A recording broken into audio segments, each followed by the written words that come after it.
Welcome to my channel Deep Sleep Mission-DSM.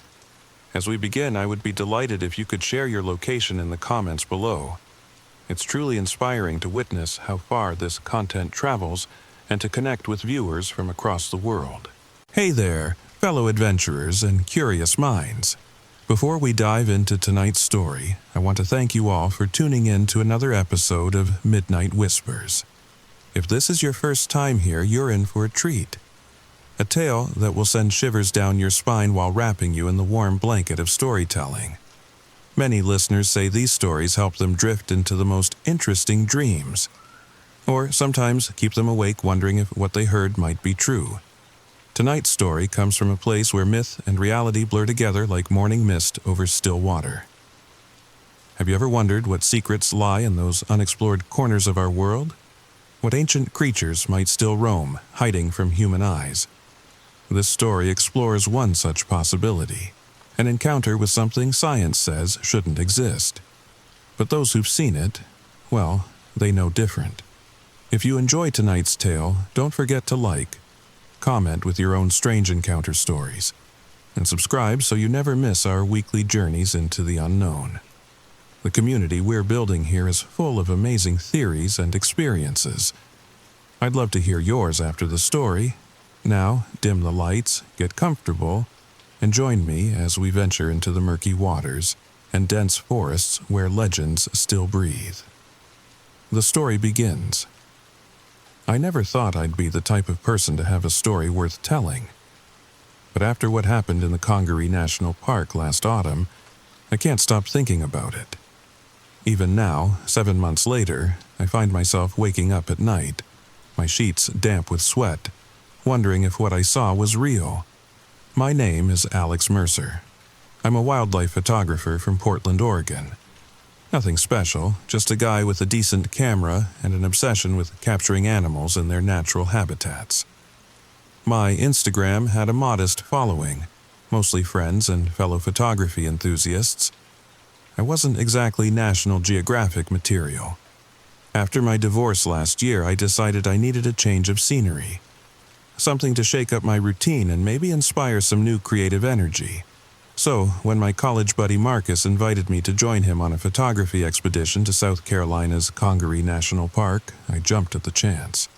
"Man, you've got to see this place," Marcus had told me over the phone. Old-growth forest, some of the tallest trees in the eastern United States, and these swamps that look prehistoric. He paused then, and I remember the strange tone in his voice. There've been some weird sightings there too. Might make for interesting photos. I laughed it off. Marcus had always been into cryptozoology ever since we were freshman roommates. Bigfoot, the Jersey Devil, Chupacabra, you name it, he had a book about it. But I was just going for the landscapes and wildlife. Real wildlife. The day I arrived in Columbia, South Carolina was unseasonably warm for October. The air felt heavy and thick as I stepped off the plane. The humidity immediately plastered my t-shirt to my back. Marcus picked me up in his old Jeep Wrangler, loaded with camping gear, camera equipment, and enough trail mix to feed a small army. Ready for an adventure? He grinned, his beard now flecked with gray, a detail that reminded me how long it had been since we'd seen each other in person. "As I'll ever be," I replied, tossing my duffel into the back. "Just tell me there's decent coffee in that mess of supplies." "3 different kinds," he laughed. "I know what matters." The drive to Congaree took about 30 minutes, during which Marcus filled me in on the park. But he kept circling back to local legends. "The thing about Congaree is that it's one of those places that time forgot," he said, his eyes fixed on the road ahead. "The locals have stories going back generations about things in those swamps. Things that shouldn't exist anymore." He glanced at me. "Ever heard of the Mokala Mbembe?" I shook my head. "It's an African cryptid, supposedly a living dinosaur in the Congo Basin. Like a small sauropod, think Brontosaurus. But here's the weird thing. There have been sightings of something similar right here in Congaree. The locals call it something different, the old lizard or swamp longneck, but the descriptions match. I smiled politely but changed the subject. We had 4 days of serious photography ahead of us, and I wasn't going to waste it chasing shadows. The park welcomed us with a cathedral of towering trees. Massive cypress and tupelo gums stretched toward the sky, their trunks wider than my car. Spanish moss hung like ghostly decorations, swaying gently in the occasional breeze. The forest floor alternated between dry land and shallow water, a maze of wetlands that required careful navigation. "We'll set up base camp near Cedar Creek," Marcus explained as we shouldered our packs. "It's a good central location, and the ranger said it's been dry enough that we won't have to worry about flooding."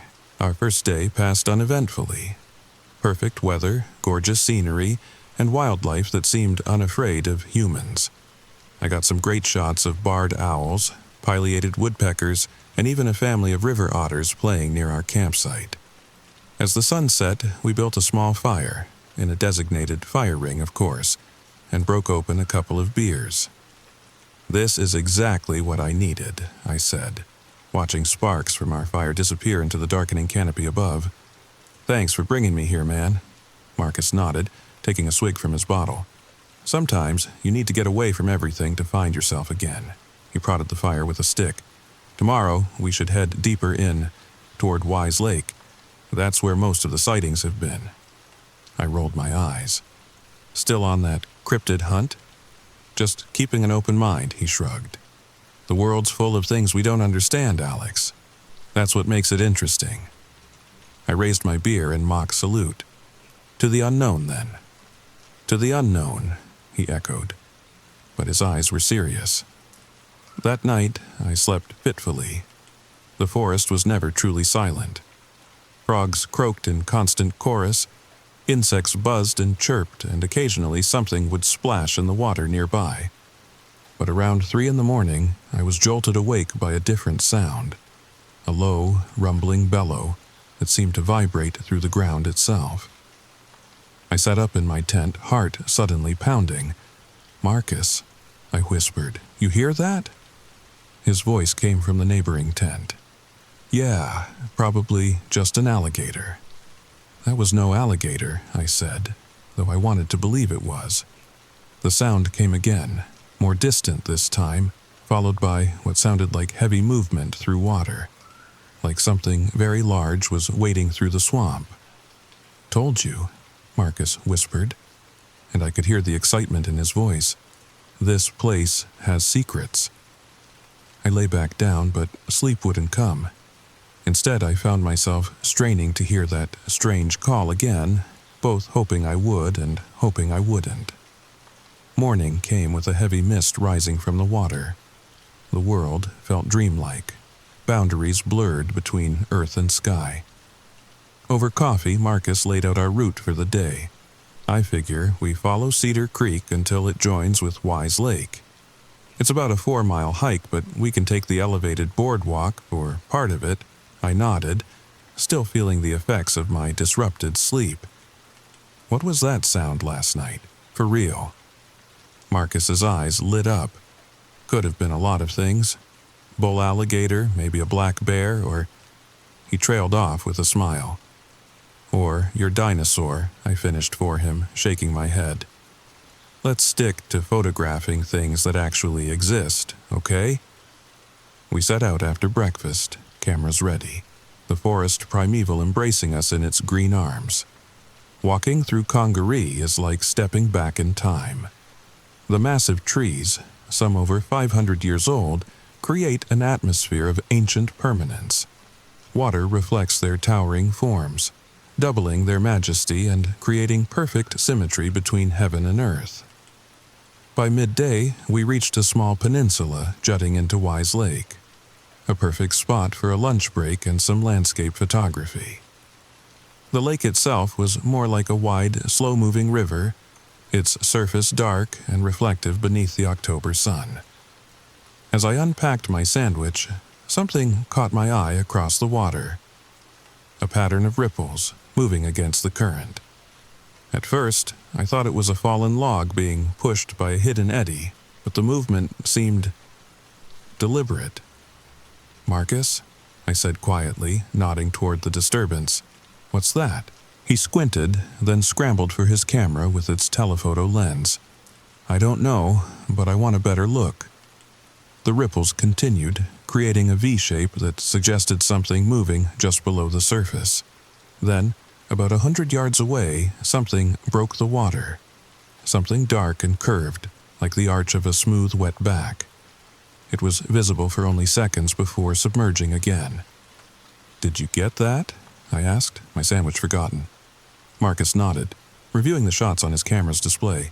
"Not great, but there's definitely something there. Too big for an alligator, wrong shape for a deer swimming.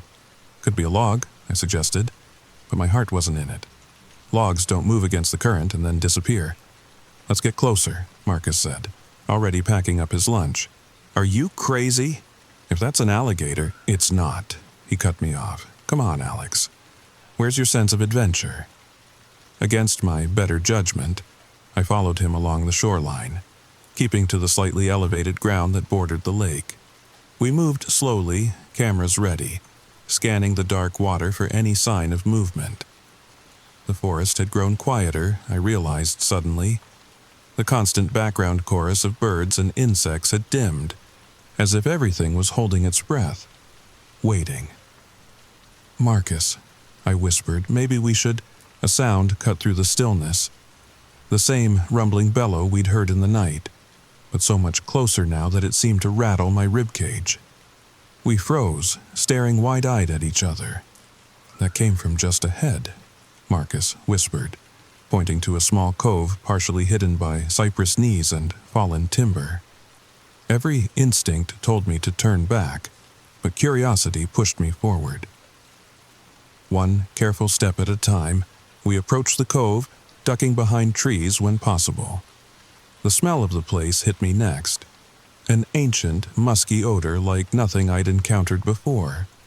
Not the usual swamp smell of vegetation and stagnant water, but something animal.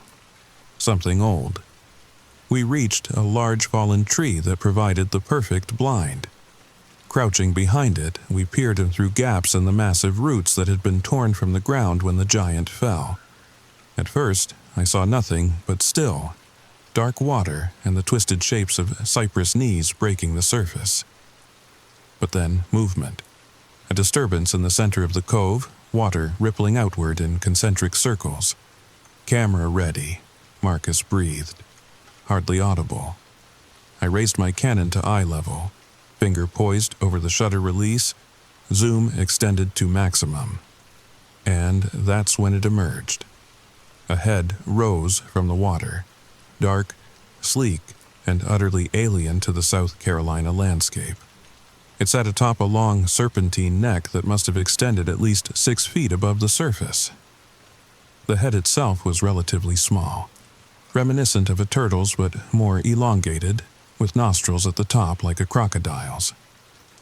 "Oh my God," I whispered, the camera momentarily forgotten in my hands. Marcus was already shooting, his camera's shutter clicking rapidly but quietly. "It's real," he kept saying under his breath. "It's actually real." The creature seemed unaware of our presence, slowly turning its head to survey the cove. Water cascaded from its dark, leathery skin that appeared almost black in the dappled forest light.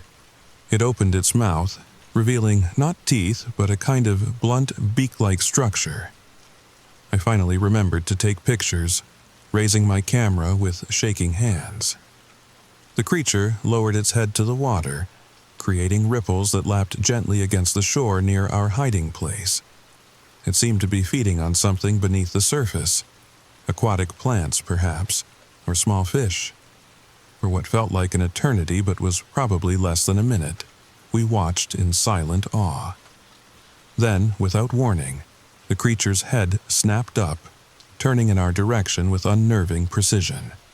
I could swear its eyes, small, dark, and eerily intelligent, locked directly with mine. "Don't move," Marcus whispered, barely audible. The creature remained perfectly still, neck arched, head pointed our way. A standoff neither of us had expected. My heart hammered so loudly I was certain it could hear it. Then, with a deliberate slowness that somehow seemed more terrifying than any sudden movement, it began to move toward the shore. Toward us. The water around its body revealed more of its form. A torso the size of a small car, with what appeared to be 4 paddle-like limbs beneath the surface. My finger instinctively pressed the shutter release, the camera's click sounding impossibly loud in the silence. The creature froze again, then let out that rumbling bellow. Not from its mouth, but seemingly from deep in its chest, a sound that reverberated through the water and into the ground beneath us. "We need to go," I whispered urgently. "Now!" Marcus nodded, his face pale beneath his tan. Slowly, back away. We began to retreat, still crouched, moving as silently as possible. But as we withdrew, my foot caught on an exposed root, sending me stumbling backward. I managed to keep my balance, but knocked loose a dead branch that clattered down the slight embankment and into the water with a splash. The effect was immediate and terrifying. The creature surged forward with unexpected speed, water churning around its massive body as it made for shore. We abandoned all pretense of stealth and ran, crashing through underbrush, leaping over fallen logs, cameras banging against our chests. Behind us, I heard the sound of something large moving through vegetation in shallow water. That terrible bellowing call came again, closer than before, driving us to even greater speed. "The boardwalk!" Marcus gasped, pointing ahead to where the elevated wooden path cut through the swamp. "If we can reach it." We sprinted the final 100 yards, bursting from the dense forest onto the man-made structure that stood about 4 feet above the swamp. Without pausing, we continued running along its length, the hollow sound of our footfalls on wood echoing through the trees. Only when we'd put considerable distance between ourselves and the cove did we finally stop, collapsing against the boardwalk's railing, gasping for breath. I turned to look behind us, half expecting to see that serpentine neck rising above the trees, but there was nothing, just the silent, primeval forest. Did you get pictures?" Marcus panted, still gripping his camera as if his life depended on it. I nodded, unable to speak. My hands were shaking so badly I could barely check the display. When I did, my heart sank. In my panic, most of the shots were blurred beyond recognition, abstract smears of dark and light. Only one image showed anything definitive, a distant, curved neck rising from dark water, the head an indistinct shape against the backdrop of trees. "Let me see yours," I said to Marcus. His expression told me everything before he even checked. I think I hit the wrong settings when we started running. They're all overexposed. We stared at each other in disbelief, then back at the forest that now seemed to be watching us with ancient, knowing eyes. "No one's going to believe this," I said finally. "Would you? If someone showed you these photos?" I shook my head slowly. "No, I'd say it was a log or a bird or anything but what we just saw." We made our way back to camp in silence, jumping at every sound, constantly scanning the water that bordered parts of the trail. The encounter had shaken something loose in my understanding of the world, a certainty I hadn't realized I'd been clinging to. That night, huddled close to our campfire, we debated what to do with our experience and the underwhelming evidence we'd collected. We could go to the press, Marcus suggested, but without conviction. With what? Blurry photos that could be anything? They'd laugh us out of the room. I poked at the fire, watching sparks spiral upward. And even if they didn't, is that what we want? For this place to be overrun with cryptid hunters and thrill-seekers? For that creature to be hounded and maybe killed? Marcus was quiet for a long time, staring into the flames. "You're right," he said finally. "Whatever that thing is, it survived this long by staying hidden. Maybe that's how it should remain." We agreed to keep our encounter to ourselves, at least until we could make sense of it. But that night, as I lay in my tent listening to the sounds of the forest with new awareness, I heard it again. That distinctive bellow, distant but unmistakable. Only this time it was answered by another call, similar but slightly higher in pitch from the opposite direction. There was more than one of them out there. The realization should have terrified me, but instead I felt a strange sense of wonder. In a world mapped by satellites and explored by millions, there were still mysteries. Still things that defied explanation and cataloging. Still magic of a sort. The next morning we broke camp earlier than planned. Neither of us voiced it, but I think we both felt we'd pushed our luck far enough. As we headed back toward the park entrance, I noticed Marcus was unusually quiet.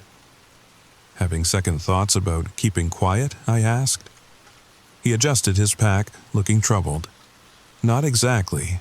I'm just thinking about what it means. That something like that could exist here, unknown to science. What else might be out there that we don't know about? Maybe that's the point, I said. Not knowing everything, having mysteries still to solve. He nodded slowly. Yeah, maybe. We reached the park ranger station by noon. As we checked out, the ranger, a weathered woman in her 50s with knowing eyes, gave us a curious look. You boys enjoy your stay? See anything interesting out there? Marcus and I exchanged glances. Just the usual wildlife, I said carefully. Beautiful place you have here. She studied us for a moment longer than was comfortable. Congaree has a way of showing people things, she said finally. Things they weren't expecting to see. That's the magic of wild places. They remind us the world's bigger than we think. On the drive back to Columbia, I scrolled through my camera roll, pausing on that one semi-clear image, the dark curve of something that shouldn't exist rising from dark water. What are you going to do with that? Marcus asked, glancing away from the road. I stared at it a moment longer, then pressed delete. Some things should stay in the wild, I said. Even memories. Marcus nodded, but I noticed his fingers tap a quick rhythm on the steering wheel, a nervous tell from our college days. I might have backed up my memory card this morning, he admitted. Not to share, just to know it was real, that I'm not crazy. I couldn't blame him. Part of me already regretted deleting my photo. So, what now? He asked as we approached the city limits. Back to regular life? Pretend none of this happened? I looked out the window at the suburban sprawl replacing the wilderness. I don't think I can do that, I said honestly. Seeing that thing, it changes your perspective, makes you wonder what else might be true that we've dismissed as legend or myth.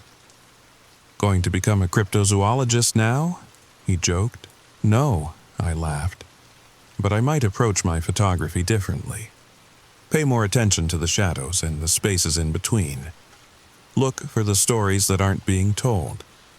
In the months since that October day, I've kept my word. I've returned to my life in Portland, continued my photography, even started dating again. But I've changed in ways both subtle and profound. I find myself drawn to wilder places, spending more time in the deep woods of the Pacific Northwest, watching and waiting with a patience I never possessed before. I haven't seen anything to match our encounter in Congaree, but sometimes, in the stillness of dawn or dusk, I feel the same electric awareness we experienced in that swamp. A sense that something ancient is watching from just beyond the veil of the ordinary world. Marcus and I speak regularly now, comparing notes on our separate explorations. He's planning an expedition to the Okefenokee Swamp next month, and yes, I'm going with him. Not because I expect to see another Mokalimbembe, lightning rarely strikes twice, but because I've learned that the borderlands between the known and unknown are where the most interesting discoveries happen, both about the world and about ourselves. So if you find yourself in wild places, pay attention to the shadows. Listen for sounds that don't quite fit. Watch for ripples moving against the current. And if you see something that shouldn't be there, something science says can't exist, ask yourself, do I trust my own eyes? Or do I trust what I've been told is possible? The world is older and stranger than we can imagine, and our maps still have edges labeled, "Here be dragons." Maybe, just maybe, they're right. Well, my friends, that concludes tonight's journey into the unknown. I hope Alex's encounter with the Mokelembembe gave you something to think about as you drift off to sleep tonight. What would you do if you saw something that shouldn't exist? Would you tell the world or keep the secret? Drop your thoughts in the comments below. I read every single one. Have you ever had an experience you couldn't explain? A moment when reality seemed to shift, even just for a second?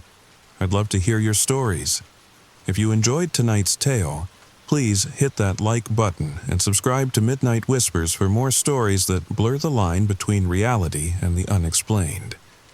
Next week, we'll explore the mysterious disappearances in Yosemite National Park that rangers refuse to discuss. Trust me, you won't want to miss it.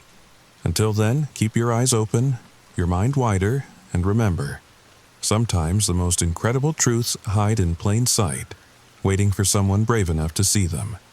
Sleep well, or stay awake wondering. Story number 2. Hey there, fellow night owls. Have you ever had that feeling? That creeping sensation up your spine when you know something's about to happen, but you can't quite put your finger on what it is?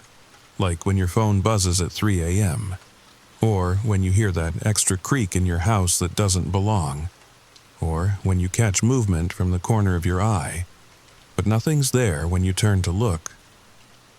We've all been there. That's the worst kind of fear, isn't it? Not knowing, just waiting. And tonight, I'm going to take you on a journey through that feeling. A story that might explain why we all get that sensation sometimes, why we all feel like something's watching, waiting, coming. So get comfortable, pull those blankets up tight, and maybe leave that night light on. Because once you hear this story, you might start noticing things. Little things you can't quite explain. And if you enjoy being scared tonight, make sure to hit that subscribe button and comment below with what you think was really happening in this story. There are clues hidden throughout, and I'd love to see your theories. Now, let's begin our story. When the first letter arrived, Mia Gardner thought it was a mistake. Just a plain white envelope with her name and address, no return address, postmarked from somewhere in Montana. Inside was a single index card with 6 words written in neat block letters. Something is coming. 48 days. That was it. No signature, no explanation. Just those 6 words. Mia tossed it in the trash without a second thought. Just another piece of junk mail in her already chaotic life. As a 32-year-old accountant living alone in her small Salem, Oregon apartment, she had bigger things to worry about, like the promotion she was gunning for at work, or the leak under her kitchen sink that the landlord kept forgetting to fix. But 3 days later, another envelope arrived. Same handwriting, same format, different postmark, this one from Wyoming. Something is coming. 45 days. This time, Mia hesitated before throwing it away. A countdown. Someone was sending her a countdown. To what? She tried to dismiss it. Probably just a marketing gimmick for a new streaming show or something. Companies were getting creative these days. But why would they use actual mail? And why her specifically? When the third letter arrived 3 days later, postmarked from South Dakota, Mia felt a chill run through her body as she read the words, "Something is coming." 42 days. She sat at her kitchen table, staring at the 3 index cards she'd now collected. The handwriting was identical on each. Perfect block letters, written with what looked like a black ballpoint pen, pressed firmly into the paper. Deliberate. Each postmark moving steadily eastward across the United States. That night, Mia couldn't sleep. The cards sat on her nightstand and she could almost feel them there, like a physical presence in the darkened room, watching her, waiting for her to figure something out. She tried calling the local post office the next day, but they couldn't tell her anything useful. Without a return address, there was no way to trace who had sent them. Could be a prank, the postal worker suggested over the phone, or maybe one of those viral marketing campaigns, for a movie or something. But why me? Mia asked. I'm nobody special. There was a pause on the line. Sometimes these things are random, ma'am. They just pick addresses from a database. That explanation should have made her feel better. It didn't. Mia pushed the letters out of her mind and focused on work. Numbers made sense. Spreadsheets made sense. Quarterly reports made sense. Anonymous countdown letters did not. 3 more days passed. Another envelope arrived, this one postmarked from Minnesota. Something is coming. 39 days. Mia stood in her entryway, heart pounding as she stared at the card. Someone knew where she lived.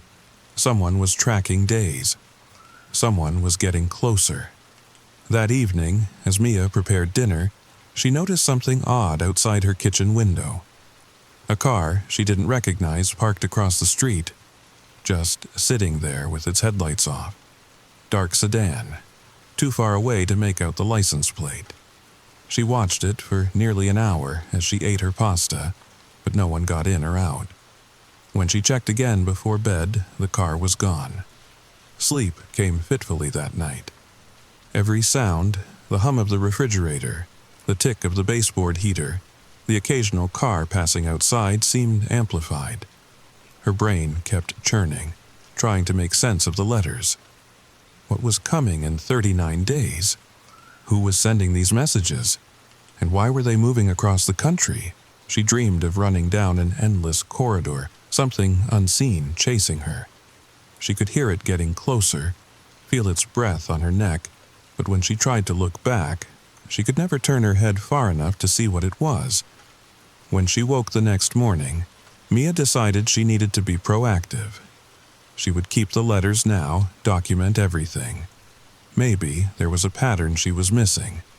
She created a spreadsheet tracking the postmarks, the dates received, and any other details she could think of. If this was some kind of game, she refused to be a helpless pawn.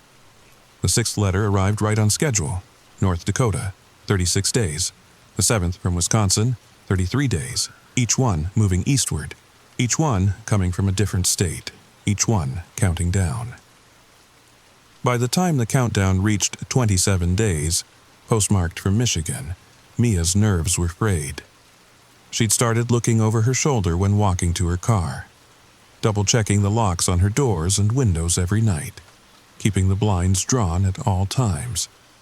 That dark sedan had returned twice more, always parking in the same spot, always empty, always disappearing before morning.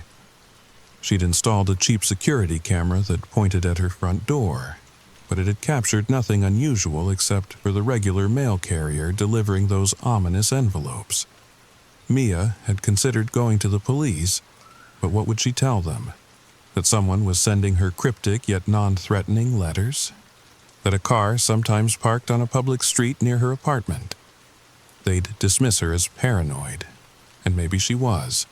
Maybe this was all some elaborate marketing scheme that would be revealed soon, or a prank by someone with too much time on their hands. But the methodical nature of it all, the precise 3-day intervals, the eastward movement of the postmarks suggested planning, dedication, purpose.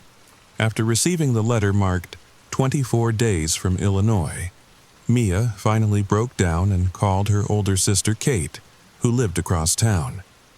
"You need to come stay with me," Kate insisted after hearing the whole story. "At least until we figure out what this is."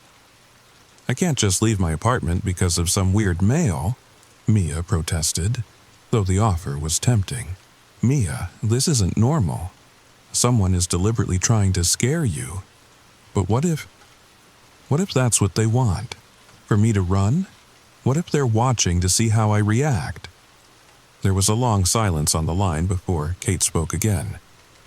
"Have you noticed anything else unusual besides the letters?" Mia hesitated, not wanting to sound completely unhinged.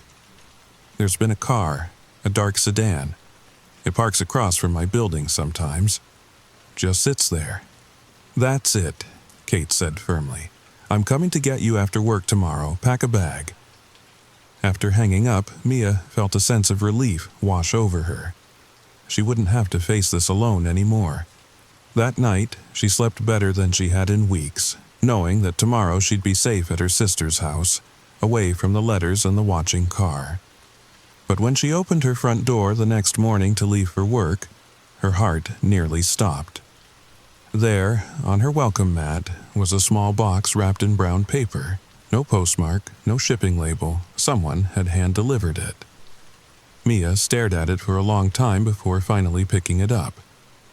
It was lightweight, about the size of a paperback book. With trembling hands, she carried it inside and placed it on her kitchen counter, staring at it as if it might suddenly spring to life. For the first time since the letters began, she felt truly afraid. The countdown had been unnerving. But this was different. This had been left at her door. They knew exactly where she lived. They had been here, just outside her door, while she slept inside.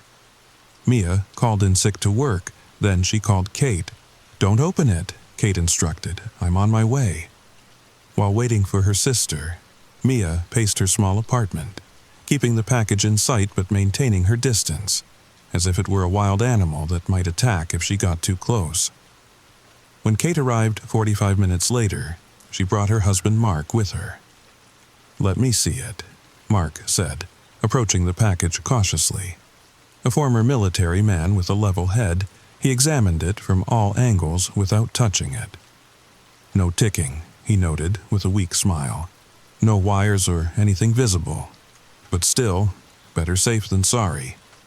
He carefully cut one piece of tape with a knife, then used a pencil to gently unwrap the paper, all three of them standing back. Inside was a plain white box. Mark lifted the lid. Nestled in a bed of tissue paper was an antique pocket watch.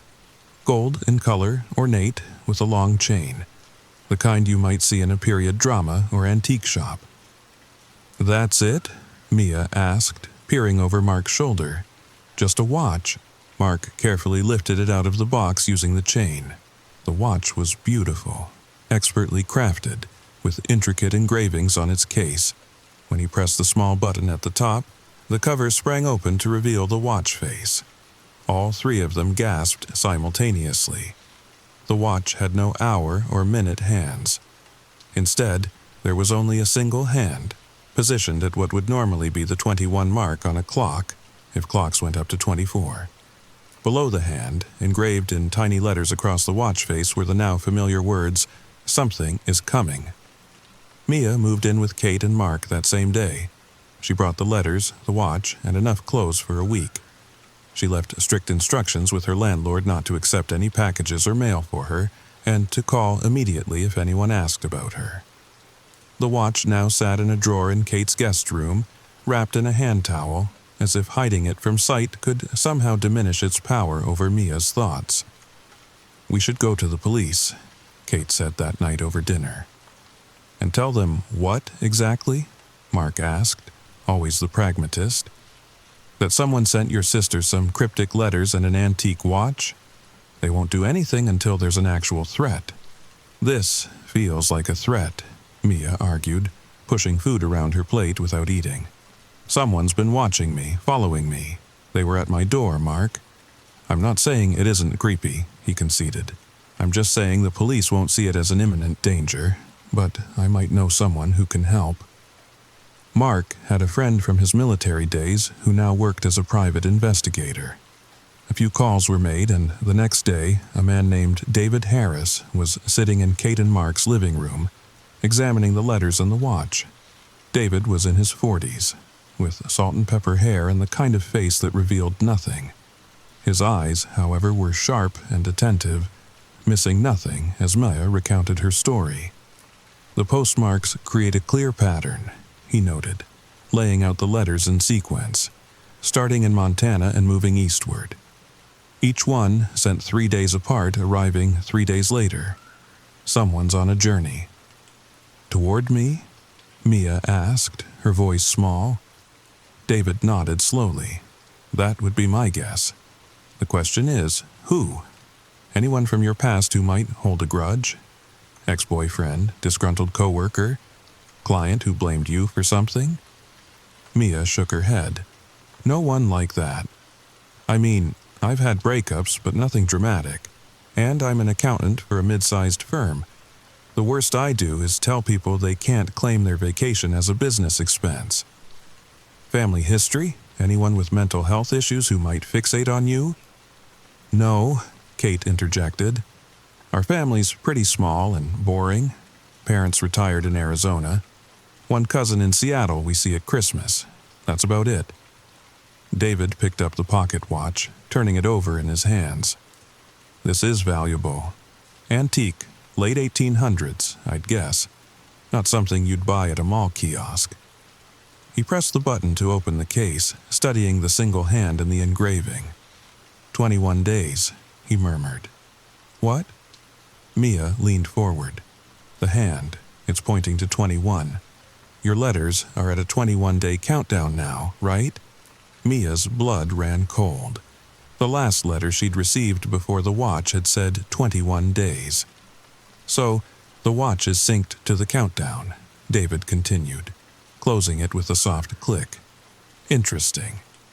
He agreed to take the case, promising to start by investigating the postmarks and the watch itself, which might have a serial number that could be traced. In the meantime, he advised, stay here with your sister. Vary your routes to and from work. Be aware of your surroundings. And call me immediately if another letter or package arrives. That night, unable to sleep, Mia crept to the guest room drawer and retrieved the watch. She sat on the bed with it, feeling its weight in her palm, the cold metal warming against her skin. What was coming in 21 days? What could possibly be so important that someone would go to all this trouble? Against her better judgment, she pressed the button and opened the watch case. The single hand had moved. It now pointed to 20. Mia almost dropped the watch in shock. There was no mechanism she could see that would allow the hand to move on its own. No winding key, no battery compartment. Yet, somehow, it was counting down in perfect synchronization with the letters. She closed the watch and returned it to the drawer, her hands shaking. She didn't tell Kate or Mark or David about the moving hand. Somehow, that detail felt too intimate, too personal, as if the watch was communicating directly with her. 3 days later, right on schedule, a letter arrived at Mia's apartment. Her landlord called immediately, as instructed. This one was postmarked from Ohio. Something is coming. 18 days. David collected it, adding it to his evidence file.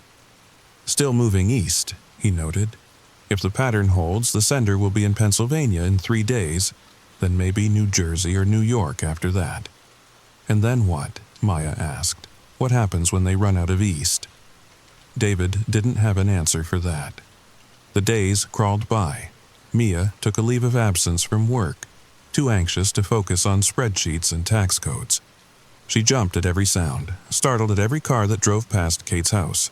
She checked the watch every morning, watching as its hand moved steadily counterclockwise. 19, 18, 17.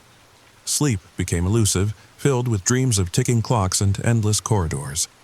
In her dreams, she could hear footsteps behind her, steady and methodical, coming closer. Always closer. On day 15 of the countdown, David called with news. I traced the watch, he said, his voice tight with an emotion Mia couldn't quite identify. It's from a collection that belonged to a man named Edward Harrington. He was a clockmaker in Boston in the late 1800s. Okay, Mia said slowly. And how does that connect to me? That's just it, David replied. The connection is, well, it's unusual. Edward Harrington had a daughter named Amelia. Amelia, Mia's full name. That could be a coincidence, she said, not believing it herself. There's more.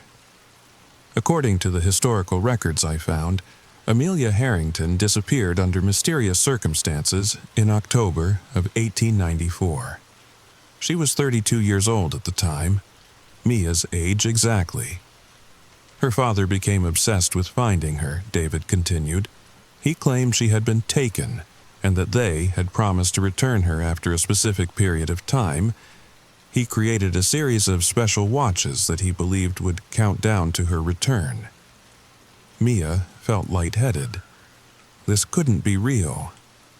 Are you saying someone thinks I'm... What? The reincarnation of this woman from the 1800s? I'm not saying that, David clarified. I'm just telling you what I found. Edward Harrington died before his daughter was ever found. The watches he created were sold off or given to museums. This particular one was last documented in a private collection in Seattle in the 1980s. After that, its whereabouts were unknown until now. After hanging up, Mia sat motionless on the edge of the bed. None of this made sense. Why would anyone connect her to a woman who disappeared over a century ago? What possible reason could anyone have for sending her these warnings? This watch. She took the timepiece from the drawer, opening it once again. The hand pointed steadily at 15. For the first time, she noticed something she'd overlooked before. Tiny, almost microscopic engravings around the outer edge of the watch face. She had to use her phone's camera, zooming in to make them out. They were names.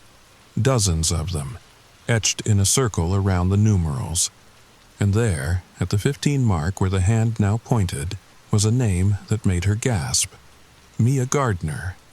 Her name, her exact name, on a watch made over 100 years ago. With trembling fingers, she checked the other positions. 14, 13, 12. Each had a different name inscribed beside it. Names she didn't recognize. Except one.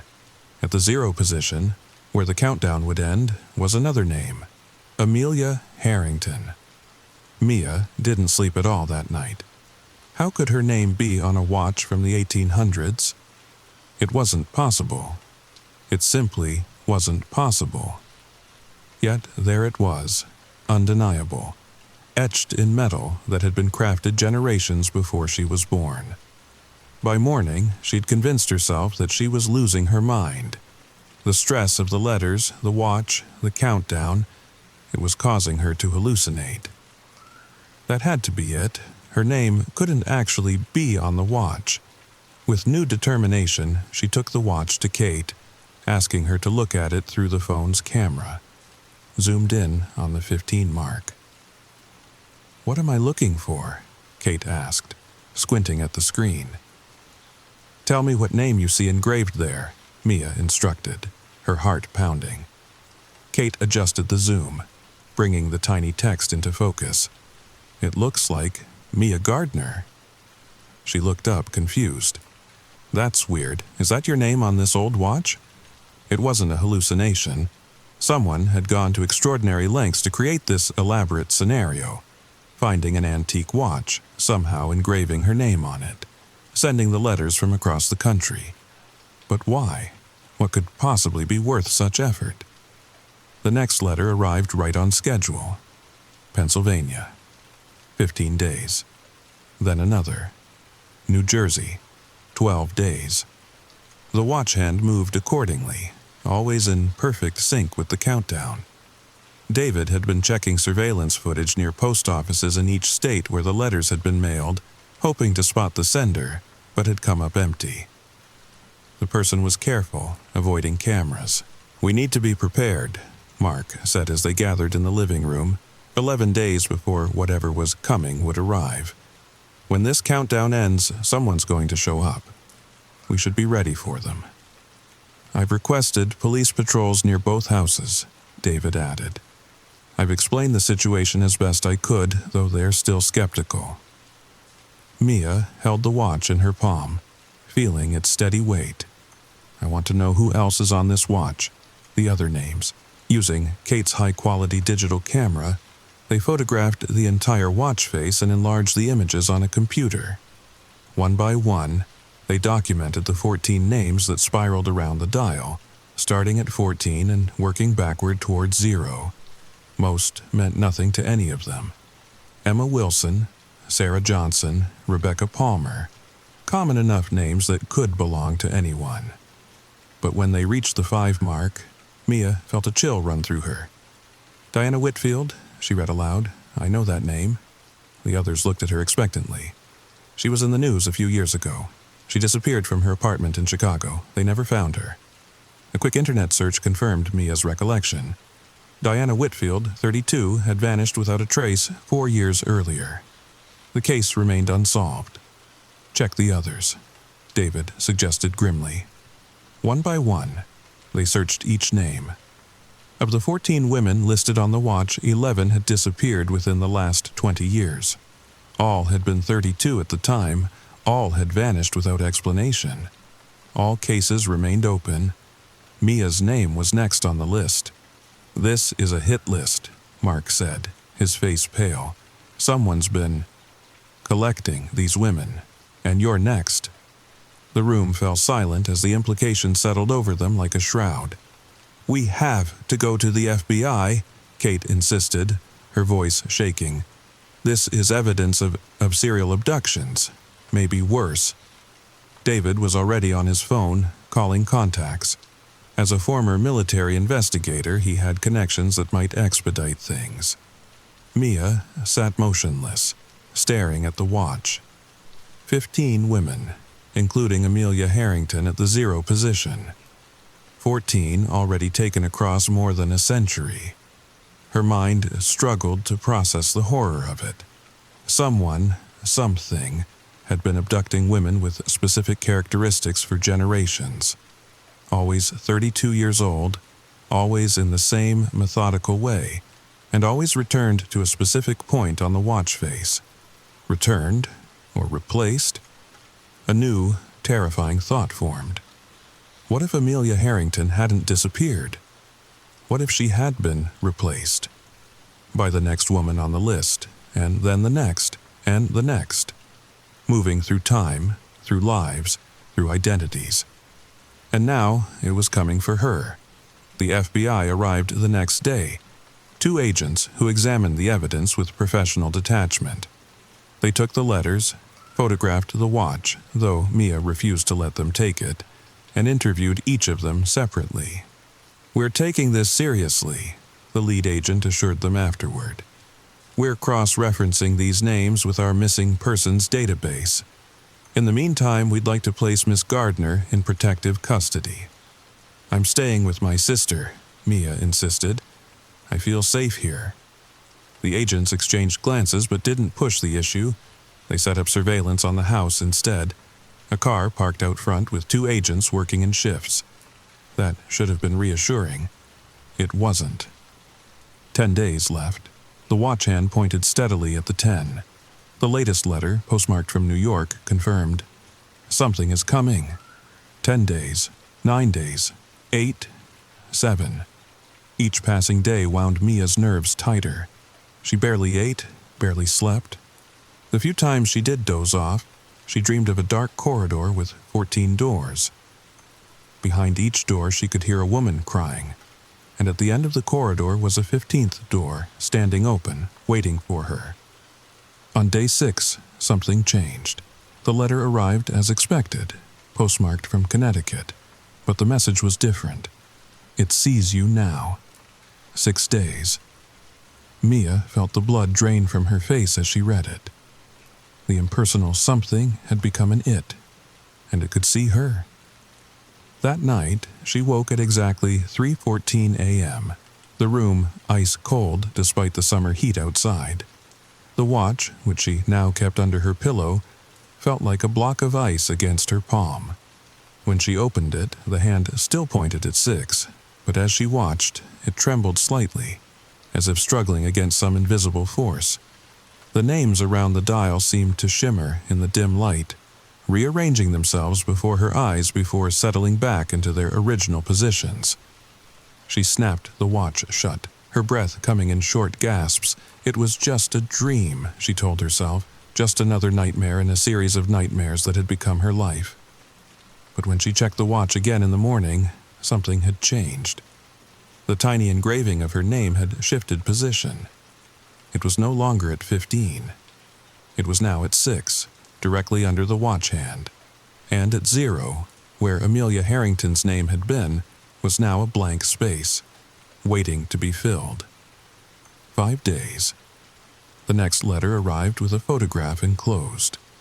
A black and white image of a woman in Victorian-era clothing, her face solemn, her eyes seeming to stare directly into the camera.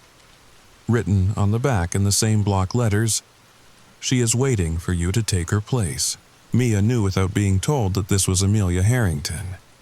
The resemblance was subtle but unmistakable.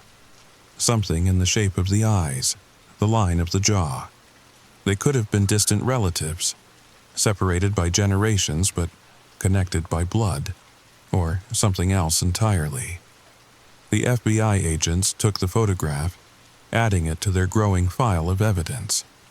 They shared what they'd learned about the names on the watch. 14 women spanning more than a century, all disappeared without a trace, all matching the same basic description. 32 years old, living alone, no immediate family besides distant parents or siblings. All, the agents theorized, targeted by the same perpetrator. But that's impossible, Mia argued. No one lives that long. These disappearances go back 100 years.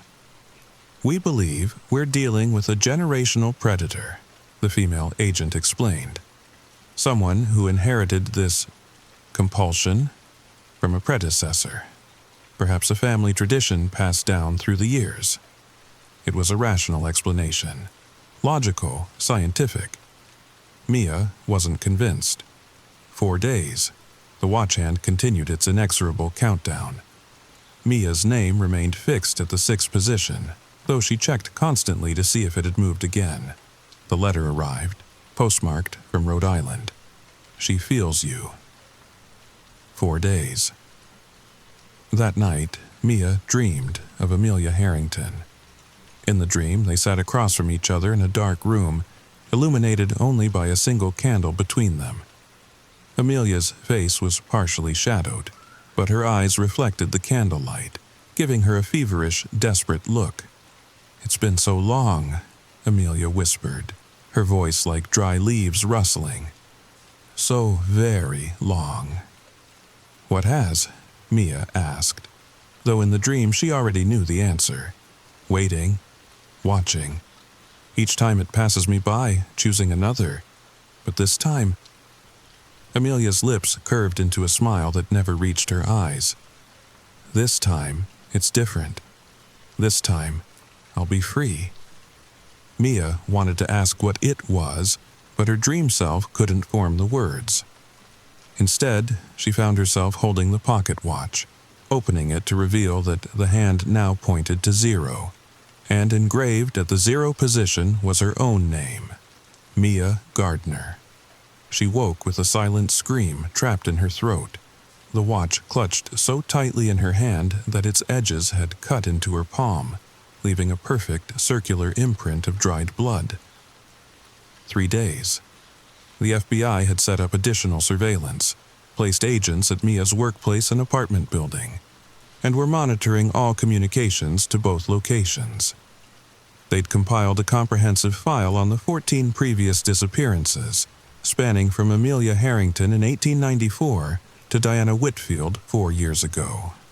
The pattern was consistent. Each woman received warning letters for weeks before vanishing without a trace. No signs of struggle, no witnesses, no bodies ever found. 2 days. The latest letter from Massachusetts contained only 3 words. "It's almost time." Mia had stopped sleeping entirely. She sat up through the nights, the watch open in her lap, staring at the slowly moving hand as it ticked away the hours of her life.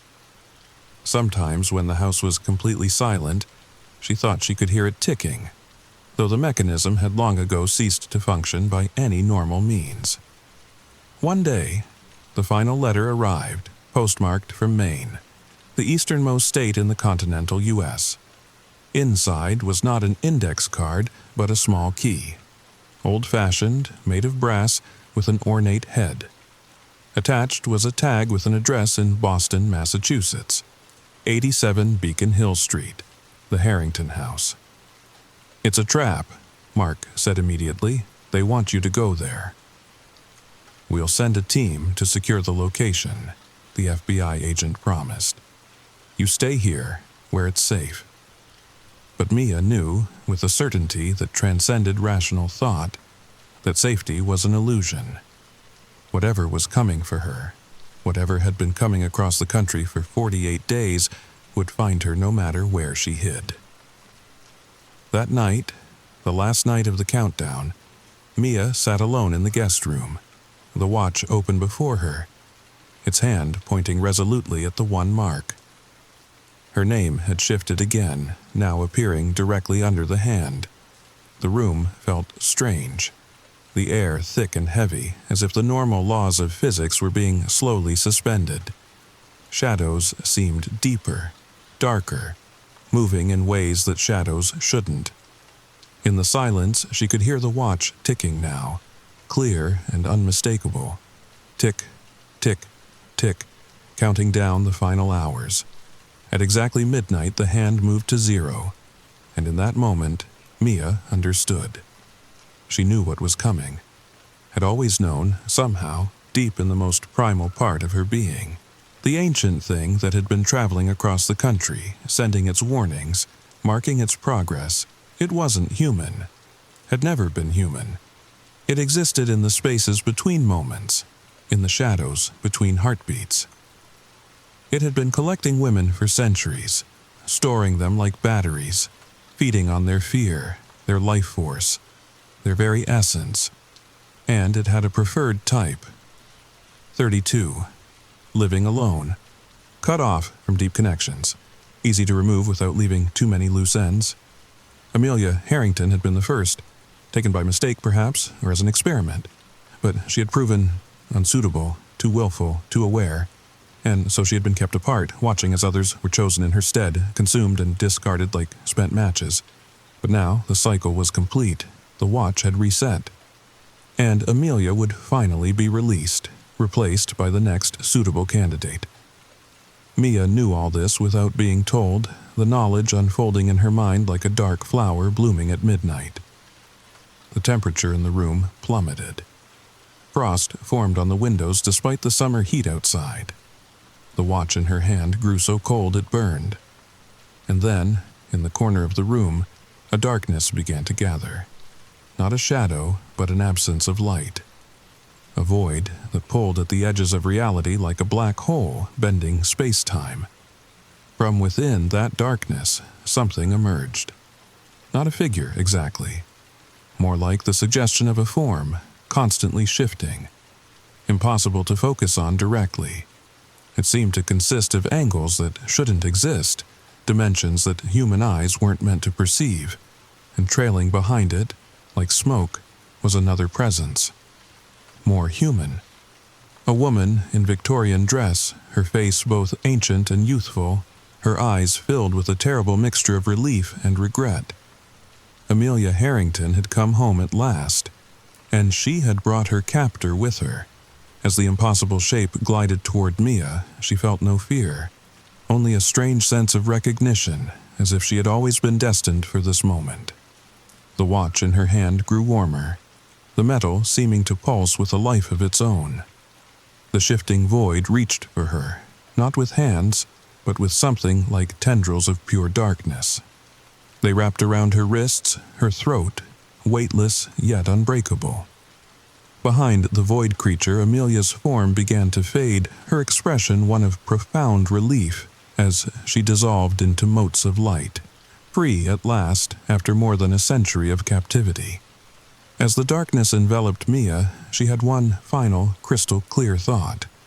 Someday, perhaps 100 years from now, another woman would receive a letter. Something is coming.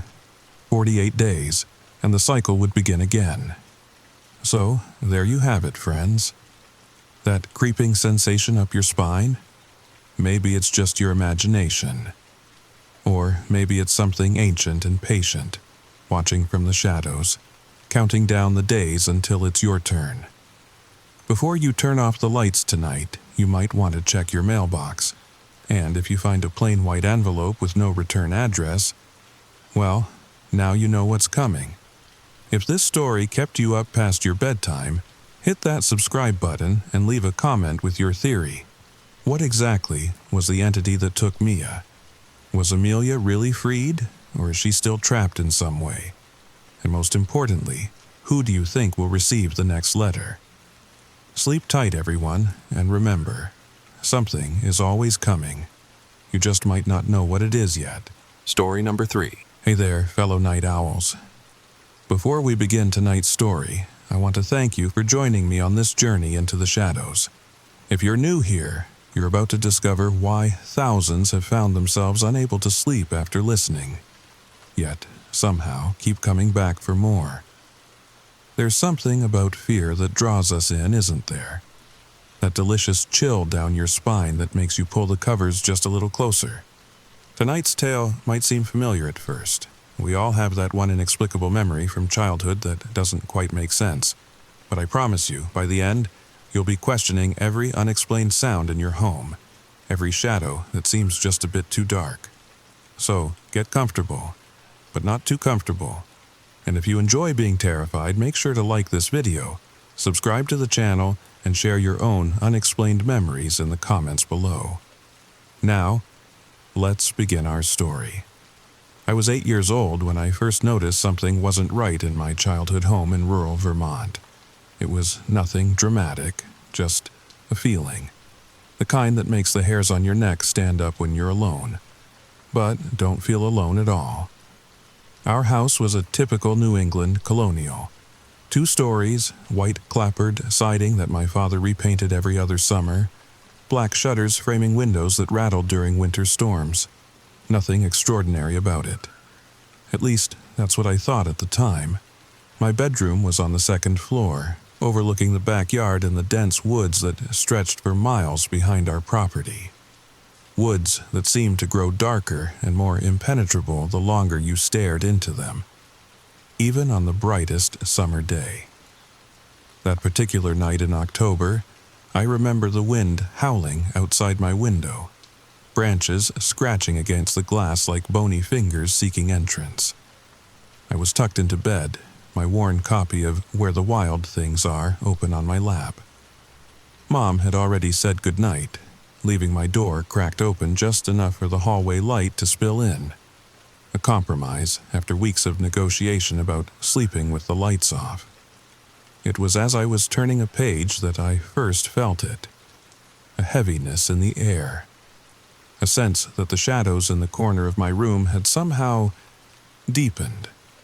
I looked up from my book, eyes drawn to that darkened corner where my toy chest sat beneath the window. The shadows there seemed wrong somehow, too dense, too purposeful. "Hello?" I whispered, immediately feeling foolish. There was nothing there. Just shadows and toys and my imagination running wild after reading about monsters before bedtime. But then the shadow moved. Not dramatically, not in a way anyone else would notice. Just a subtle shift, like fabric settling. But shadows don't move against the light. They don't adjust themselves. I blinked hard, certain my eyes were playing tricks. When I looked again, everything seemed normal. Just an ordinary corner in an ordinary room. "Mom," I called out, my voice small. Footsteps in the hallway. The door pushed open, light flooding in. "What is it, honey?" Mom asked, her face tired but patient. I think there's something in my room." She sighed, crossing to sit on the edge of my bed. "There's nothing here, Jack. Just your toys and your books." She smoothed my hair back from my forehead. "You know the rules about scary stories before bed. But I saw your imagination is wonderful. But sometimes it works overtime." She took the book from my hands. "Time to sleep now. Big day tomorrow." That night, I didn't see anything else unusual, but I felt it. A presence. Something ancient and patient, watching from that corner. I pulled my blankets up to my chin and stared at the ceiling until exhaustion finally pulled me under. I told myself it was nothing, just shadows and wind and an overactive imagination. That's what adults always said, right? But I knew better. Something had found me, and it was waiting. For the next few weeks, life continued normally. School, homework, dinner with mom and dad, weekends spent riding bikes with neighborhood friends through piles of fallen leaves. The incident with the shadow was almost forgotten. Almost. Because sometimes, when I was alone in my room, I'd catch a glimpse of something from the corner of my eye. A darkness that didn't belong. A shape that shouldn't be there. Always in that same corner, always gone when I turned to look directly at it. I started avoiding that part of my room. My toy chest remained closed, treasures untouched. I'd scurry past it to get to my closet or desk, never lingering, never looking too long. It was 3 days later when things escalated.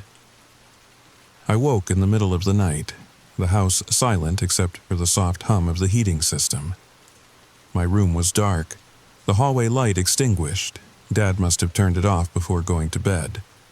Moonlight filtered through my curtains, casting eerie blue-white patterns across my floor, and there, in the corner by my toy chest, was the shadow. But this time it had form. Not clearly defined, but substantial, like a crouching figure hunched and waiting. Too large to be a child, too misshapen to be an adult. I couldn't move, couldn't breathe, couldn't look away.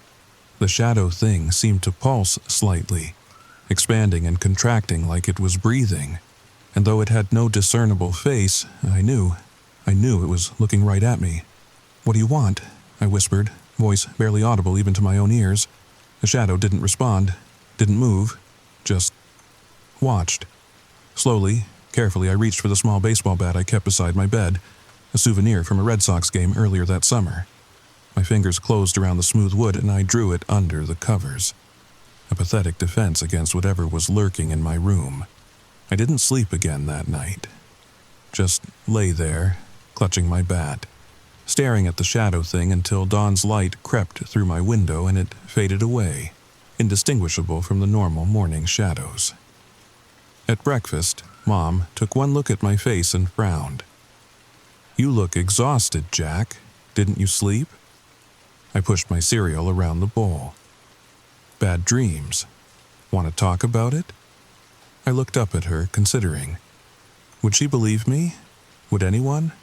No, it's okay. That afternoon I did something I'd never done before. Instead of going straight home after getting off the bus, I went to the town library. It was small but well maintained, housed in a converted Victorian home with creaky wooden floors and tall windows that let in pools of dusty sunlight. Mrs. Abernathy, the elderly librarian who seemed as permanent a fixture as the building itself, looked up in surprise when I approached the reference desk. "Jack Wheeler, aren't you supposed to be home by now? Does your mother know you're here?" "Yes, ma'am," I lied, avoiding her sharp gaze. "I need to research something for school." "What subject?" I hesitated. "Folklore, local folklore." "What particular aspect are you focusing on?" Shadows. Things that live in shadows." Something flickered across her face. Concern? Recognition? It was gone too quickly to tell. "Well," she said, rising from her desk with a soft grunt. "Local legends section is this way. Not extensive, mind you, but you might find something useful." She led me to a dusty corner of the library, a section I'd never explored during school visits. The shelves here held older books, their spines faded and worn. "Here you are," she said, pulling out a few volumes. "Legends of New England, Vermont folklore, and..." She hesitated before selecting a thinner, darker volume, Dark Tales of the Green Mountains, though I'm not sure that last one is entirely appropriate for a school project. I took the books eagerly. "Thank you, Mrs. Abernathy." She looked at me for a long moment, her head tilted slightly. "Jack, is everything all right?" It was the second time that day someone had asked me that question. I gave the same answer. "Yes, ma'am." This time, I don't think she believed me. I spent the next hour poring over the books, searching for anything that might explain what was happening in my room. Most of the stories were familiar. Standard ghost tales, witches in the woods, haunted covered bridges. Nothing about living shadows or watching beasts, until I opened Dark Tales of the Green Mountains. The book was older than the others, its pages yellowed and brittle. The author was listed simply as a collector of curiosities, and the publication date was 1897. Chapter 7 was titled The Watchers in the Woods. My heart rate quickened as I began to read. Among the oldest tales of Vermont's earliest settlers are whispered accounts of ancient beings that dwelled in the deepest forests long before human habitation. Neither animal nor spirit, these entities were said to exist in the boundary between light and darkness, taking form from the shadows themselves. Native peoples called them by names too sacred or fearful to record, while European settlers referred to them simply as the Watchers, or the Old Ones of the Wood. I leaned closer, forgetting to breathe. These beings were not considered wholly malevolent, though neither were they benign. Rather, they were observers. Ancient intelligences watching the encroachment of humanity upon their domain with curiosity and caution. Some accounts describe them entering homes, particularly those of children, whose innocent perceptions were not yet closed to the wonders and terrors of the natural world. The next paragraph made my blood run cold. The watcher typically manifests first as an unnatural deepening of shadows in a corner or doorway. Witnesses report a sense of being observed, followed by the gradual solidification of the shadow into a crouching or hunched form. In most accounts, the entity makes no attempt to communicate, content merely to observe. However, in a few rare instances, particularly with children between the ages of 7 and 10, the watcher has been known to establish a form of connection. I slammed the book shut, my hands trembling. This was it. This was what was in my room. A watcher, an ancient being from the woods behind our house, slipping into my room at night to what? Watch me? Study me? For what purpose? On the walk home, my mind raced. The book had confirmed what I'd suspected. Something ancient and inhuman was visiting my room at night. But it hadn't told me why, or what it wanted, or how to make it stop. That night, I prepared for bed with a strange mix of dread and anticipation. If the entity returned, the Watcher, as the book had called it, I wanted to be ready. I'd smuggled a flashlight under my covers, along with my trusty baseball bat, and this time I was determined not to look away. Sleep came reluctantly that night, my body exhausted but my mind alert, waiting. I must have drifted off eventually because I woke suddenly, heart pounding, eyes flying open to darkness. The room was cold, much colder than it should have been, even with November's chill setting in outside.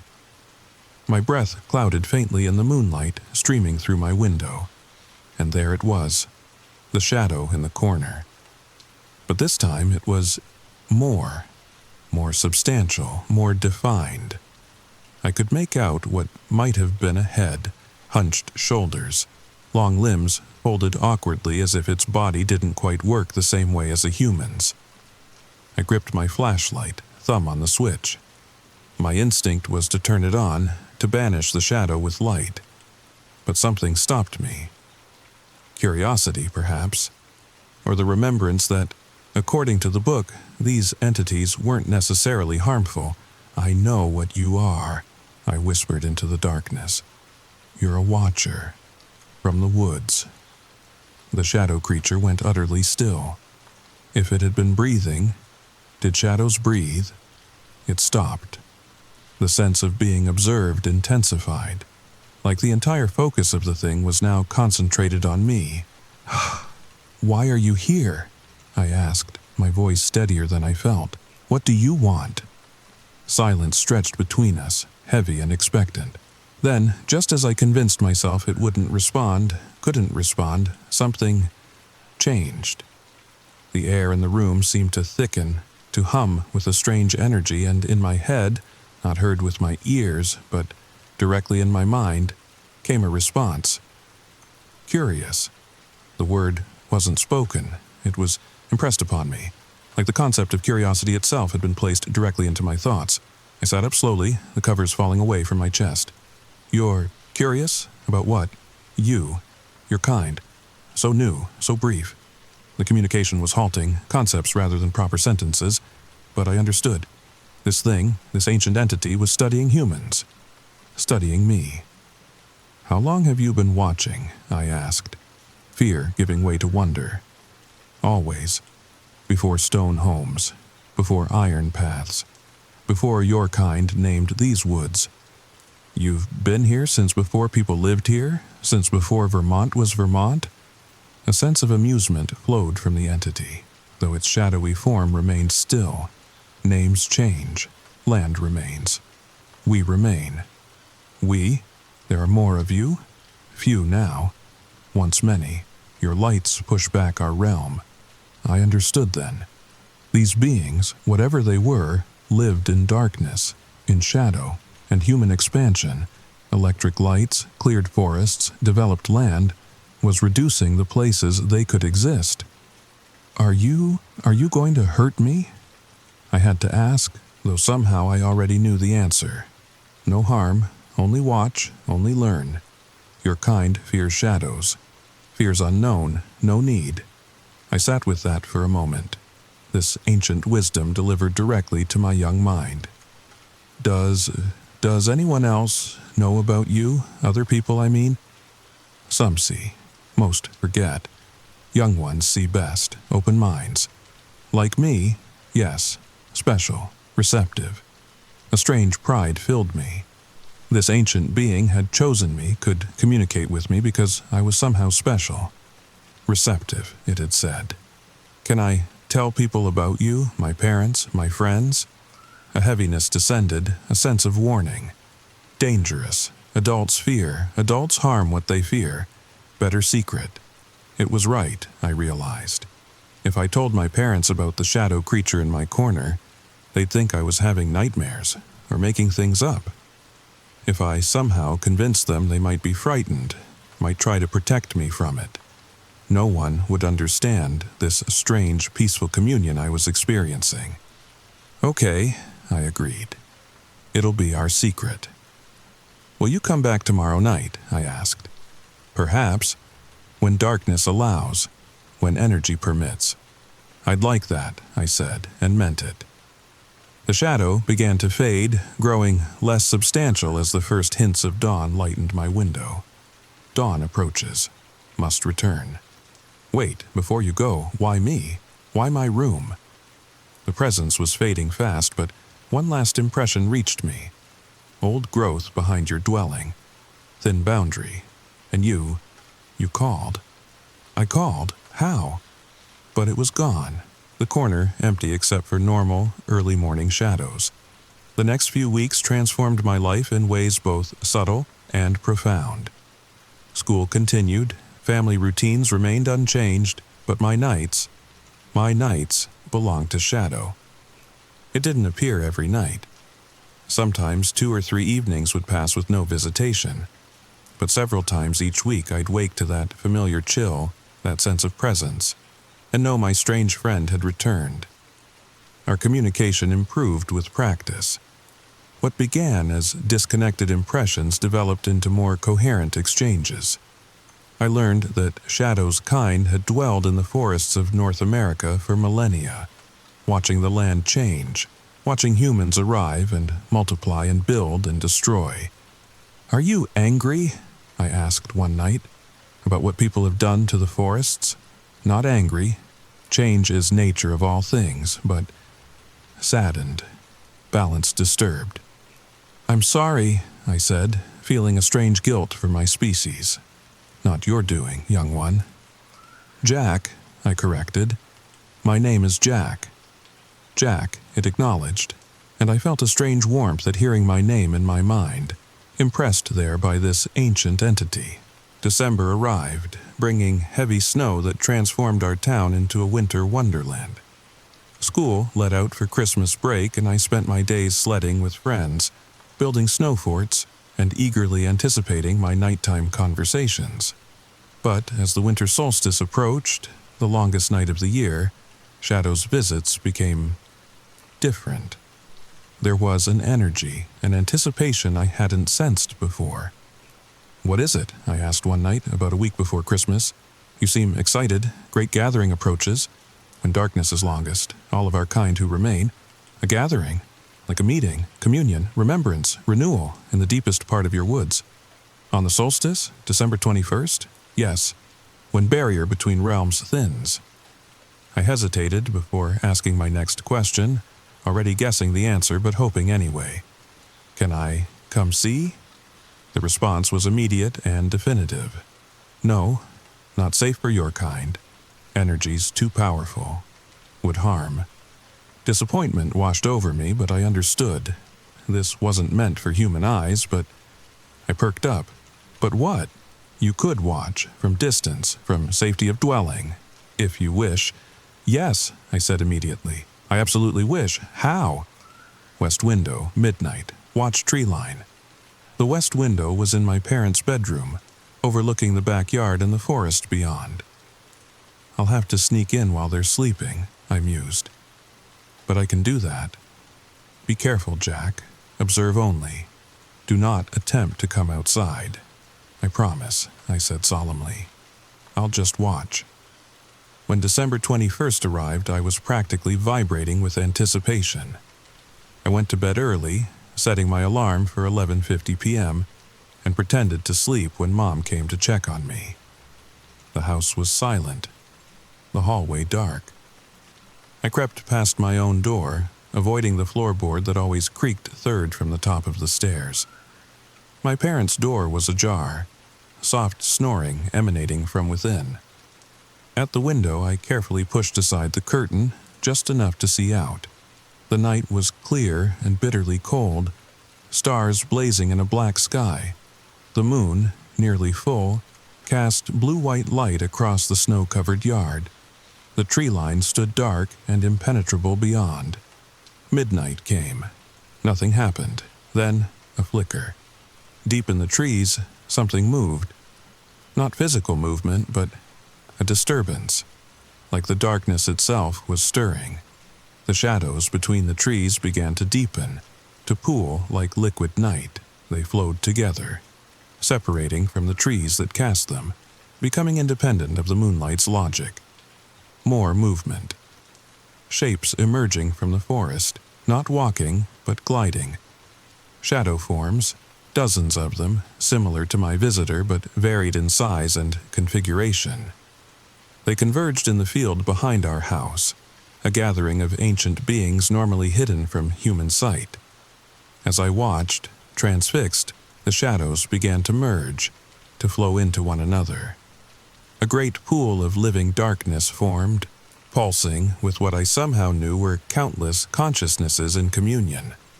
The merged entity rose up, stretching toward the star-filled sky, forming a massive silhouette that resembled nothing I could name. Part tree, part beast, part mountain, constantly shifting. Then, as if sensing observation, the great shadow entity turned. Not physically, for it had no true physical form, but its attention shifted toward the house, toward me. I gasped, instinctively stepping back from the window, but I wasn't quick enough. The entity saw me, recognized me, and reached out, not physically but mentally. 1,000 ancient consciousnesses touched my mind at once. Jack, my name, spoken by a multitude, recognized, acknowledged. And in that moment of connection, I understood something that Shadow had never fully explained. This wasn't just curiosity. These ancient beings weren't just watching humans out of some detached interest. They were assessing, evaluating, deciding. Deciding what? The impression was unclear, obscured by the overwhelming nature of the contact. But I sensed it was important. crucial to both their kind and mine. I stumbled back to bed somehow, mind reeling. That night, I dreamed of shadows and ancient forests and beings that existed before humans had names for fear. Shadow returned 3 nights later. I was waiting, full of questions. What was that? What did I see? The communion, our remembering, our becoming. But what are you becoming? What are you deciding? Whether to remain, whether to fade, whether your kind can be guided or must be left to your path. A chill ran through me that had nothing to do with Shadow's presence. Left to our path? What does that mean? Some believe humans will destroy themselves. Destroy too much. Balance irreparable.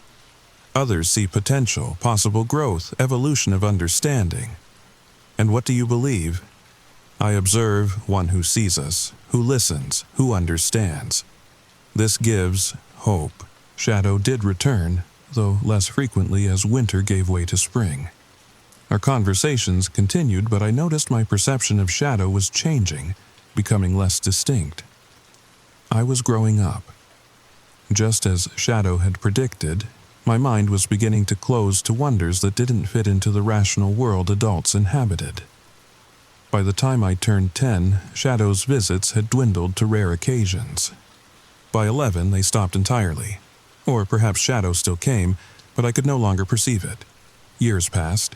I graduated high school, went to college in Boston, took a job in marketing that eventually led me to New York City. Life moved on as it does, and memories of Shadow and the Watchers faded into the category of vivid childhood imagination. And then, last month, my job transferred me to Burlington. Back to Vermont, though 100 miles from my hometown. I bought a small house on the outskirts of the city, backing up to a nature preserve. The first few weeks were consumed with unpacking, settling in, establishing new routines. It wasn't until a particularly clear night in October, crisp and cold, with stars blazing overhead, that I found myself drawn to the back porch, staring into the woods behind my property. Something about the quality of the darkness between the trees caught my attention. A depth, a dimension that seemed familiar. Shadow? I whispered, feeling foolish even as the name left my lips. I was 34 years old, a successful professional, not an imaginative child seeing monsters in the corner. No response came. Of course not. It had been a childhood fantasy, nothing more. I turned to go inside, shaking my head at my momentary whimsy, and then I felt it. That unmistakable sense of being watched, of a presence, ancient and patient, observing from the darkness. I froze, my adult skepticism warring with a certainty that ran soul deep. Slowly, I turned back toward the woods. There, at the edge of the tree line, a deeper darkness, a purposeful shadow, waiting, watching. "You're still here," I breathed, wonder filling me. After all this time, no words formed in my mind, no impressions reached me. My adult brain had indeed lost that capability, but somehow I knew it was acknowledging me, recognizing the child who had once been open to its presence. Then the shadow seemed to bow slightly, a gesture that felt like both greeting and farewell, before melting back into the natural darkness of the forest. They're still out there, you know, the ancient ones, the watchers, still observing, still deciding, and sometimes in the deepest shadows of night, when the barriers between worlds grow thin, sometimes they reach out, testing, seeking minds still open enough to perceive them. Look closely at the darkest corner of your room tonight, that shadow that seems deeper than it should be. It might not be empty, and if you feel a presence, a sensation of being observed, well, you might be one of the special ones, the receptive ones. Just remember, they mean no harm. They're simply curious. Ancient beings watching our brief, bright lives with patience and wonder. And perhaps judging whether we're worth saving after all. So, there you have it, friends. A tale of ancient watchers and childhood wonder. If you've ever felt that inexplicable sensation of being observed when you're alone, if you've ever glimpsed movement in a shadow that shouldn't move, perhaps now you know. Tonight, when you're lying in bed, pay attention to that darkest corner of your room. The one where the shadows seem just a little too deep, a little too purposeful. And if you feel a chill that has nothing to do with the temperature, remember this story. If you've enjoyed tonight's journey into the shadows, please hit that like button, subscribe to the channel, and share this video with someone who still knows how to see the magic in the darkness. Leave a comment below if you've ever experienced something similar. An unexplained presence, a watching shadow, a moment when the veil between worlds seemed to thin. And remember, just because you don't see them doesn't mean they aren't seeing you. Sleep tight, friends. Don't fear the shadows. But maybe leave a little nightlight on just in case. Story number 4. Have you ever had that feeling that you're not alone in your own home?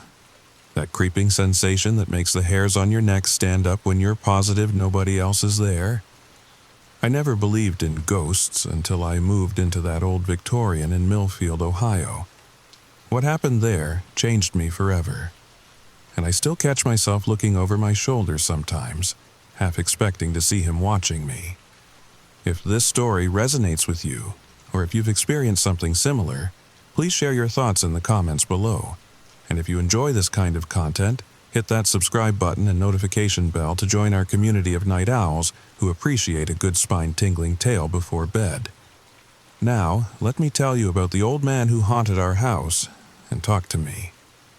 I still remember the day we moved into the house on Sycamore Street, July 17th, 2018. One of those sticky Midwest summer days where the humidity makes your clothes cling to your skin like cellophane.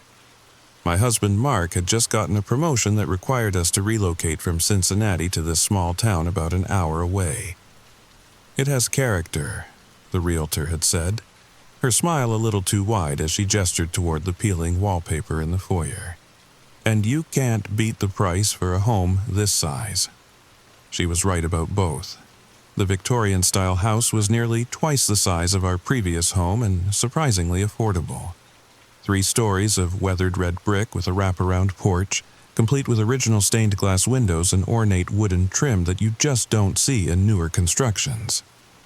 It needs some TLC, I told Mark as we toured it for the second time, but I think it could be beautiful. Mark squeezed my hand. Then let's make it beautiful, Ellie. We closed on the house 2 weeks later. The previous owners had been eager to sell, dropping the price twice in 3 months. I should have wondered why, but I was too excited about the crown molding and the clawfoot tub in the master bathroom to ask those kinds of questions. Our first night in the house, I couldn't sleep. Not unusual when you're in a new place. The unfamiliar creaks and groans of settling floorboards. The way shadows fall differently across unfamiliar walls. The neighbor's porch light creating strange patterns through our bedroom curtains. But there was something else. A heaviness in the air that I couldn't quite place. Do you feel that? I whispered to Mark around 2 a.m. He mumbled something incoherent and rolled over, already half asleep again. I lay there, staring at the ceiling, listening to the house. There was a rhythmic sound coming from somewhere downstairs. Like footsteps? No, more like rocking. The steady creak of weight shifting back and forth on wooden floorboards. My rational mind said it must be the wind, or the house settling, or any number of normal explanations. Yet I couldn't shake the feeling that there was someone downstairs, sitting in a rocking chair that we didn't own. I pulled the covers up to my chin and told myself I was being ridiculous. By morning, the sound was gone, and in the bright summer sunlight my midnight fears seemed silly and unfounded.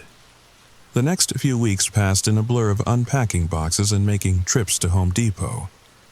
Mark settled into his new position at the firm, and I worked remotely from the small sunroom we'd converted into my office.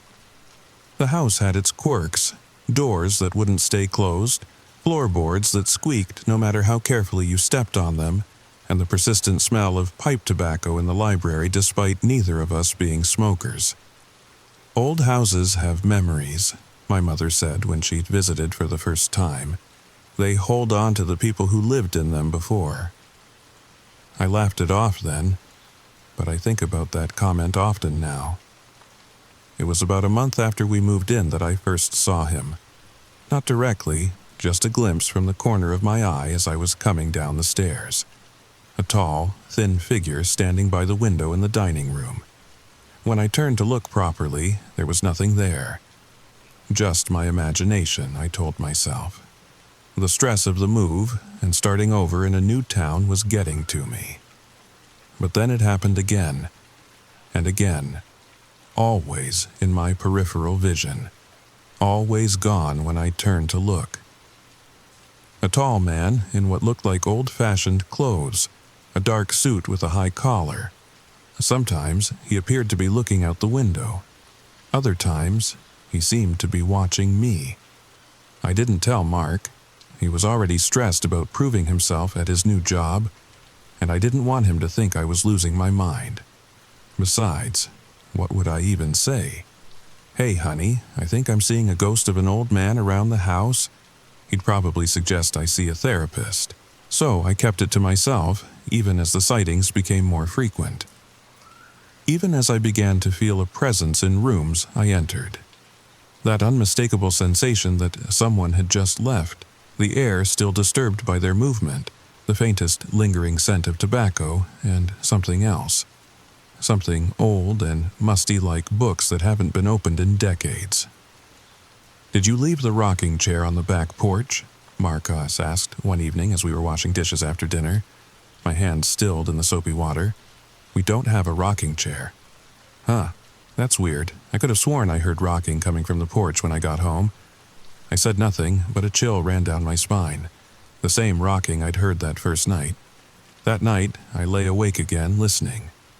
The house was silent for a long time, and I was just drifting off to sleep when I heard it. The slow, methodical creaking of a rocking chair coming from the porch directly below our bedroom window. Creak, creak, creak. I nudged Mark, but he was sound asleep, oblivious to the sound that was setting my nerves on edge. I slipped out of bed and went to the window, parting the curtains just enough to peer down at the porch. There, in the dim glow of the street lamp, was a rocking chair that I'd never seen before, and in it sat a figure, the same tall, thin man I'd been glimpsing around the house.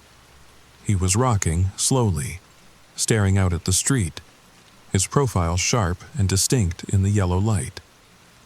I gasped and let the curtain fall back into place, my heart hammering in my chest. This wasn't a glimpse or a shadow. This was real, or at least it felt real. I crawled back into bed, pulling the covers tight around me, trying to convince myself that I was dreaming or that my eyes were playing tricks on me. But the creaking continued, steady and inevitable, until dawn began to lighten the sky. Only then did it stop. And when I looked out the window after the sun had risen, the porch was empty. No rocking chair, no old man, nothing to suggest I'd seen anything at all. Except, there, on the porch floor, was a small dark spot that looked like ash from a pipe. I started researching the history of our house the next day.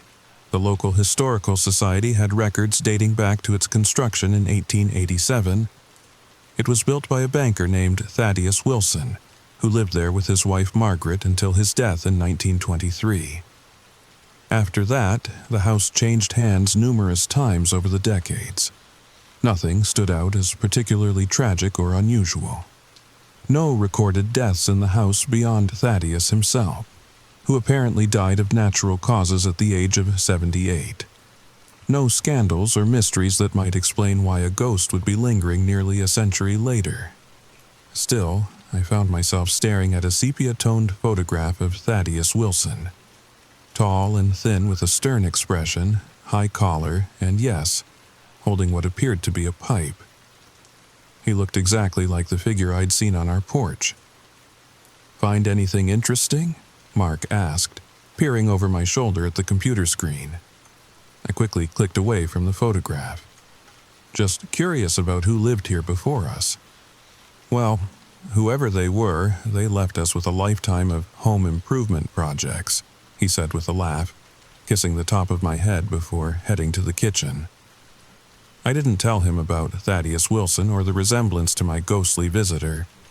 I wasn't ready to have that conversation yet. That night, I waited until Mark was asleep before slipping out of bed. Instead of looking out the window, I crept downstairs, moving as quietly as possible over the creaking floorboards.